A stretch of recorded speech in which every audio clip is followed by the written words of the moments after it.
Եթե ԿՊԱ-ականներն իմանային, որ իրենց ուրախ ավտոբուսը տեղ զննում չի անցել, որովհետև արգելակներն ու լուսարձակներն անսարք են, կընկնեին ճանապարհ այդ ավտոբուսով Հայաստանի մարզերով մեկ սրտիկներ շռայլելու։ Իրանք իրենց կյանքը չեն վտանգի, թե Տիգրան Ավինյանը կլինի, թե Նիկոլ Փաշինյանը կլինի, թե շարքային ԿՊԱ-ականները կլինեն, նրանք այդ ավտոբուսը չեն նստի։ Այդ դեպքում ինչու է շարքային Երևանցուն քաղաքային իշխանությունն առաջարկում օգտվել արգելակման համակարգն ու լուսարձակներն անսարք ավտոբուսներից։ Տեղզնման կայանից ստացված այս փաստաթուղթը ավտոբուսի վարորդներից մեկն է փոխանցել Երևանի ավականու անդամ Արմենակ Դանիելյանին, որտեղ նշված է, որ բանվորական արգելակման համակարգը չի աշխատում, բայց անսարկությունը չվերացրած վարորդին ստիպում են երթուղի դուրս գալ։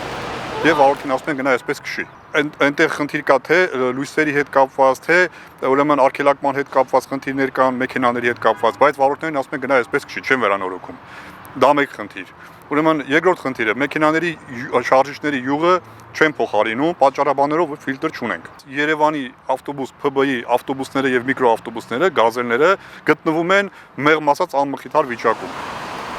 Ընդդիմադիր ավականու անդամը նկատում է, եթե ավտոբուսների յուղը չեն փոխում, շարժիչը շարքից դուրս է գալիս։ Դանիելյանը տեղեկություն ունի, որ դրա վերանորոգման համար փողը վարորդն իր գրպանից է տալիս։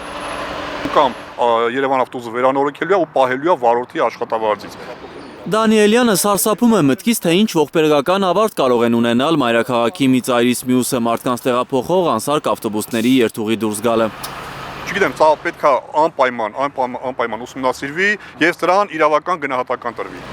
Անտերություն է տիրում ավտոբուսների պարկերում։ Ըստ ավականու ընդդիմադիր անդամի ավտոբուսների եւ միկրոավտոբուսների անտիֆրիզը շատ անգամ չեն փոխում։ Կամ ավտոբուսներից հանում են լցնում միկրոավտոբուսների շարժիչների մեջ ու հավանաբար դրա համար փող հանում քաղաքային բյուջեից։ Իմ կարծիքով այստեղ կա թաքնված կոռուպցիա, որը պետքա թե քաղաքային իշխանությունները եւ թե համապատասխան մարմինները, ուրեմն իրավապահ մարմինները պետքա սրա հետևից գնան։ Այն, որ Երևանի բարեփոխված տրանսպորտում ծով են խնդիրները, նորություն չէ, ասում է Դանիելյանը։ Նա նաև տեղեկություն ունի, որ վթարի ենթարկված ու կոսմետիկ վերանորոգման կարիք ունեցող երթուղայիններն էլ չեն վերանորոգում։ Ապայից գումարը ստանում են, բայց ավտոբուսը չեն ուղարկում վերանորոգման։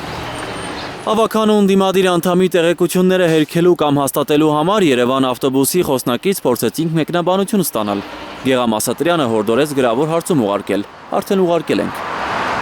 Էդգար Ղուշյան, Հերիկ Համազասպյան եւ Էլեն Յահինյան, Հայլուր։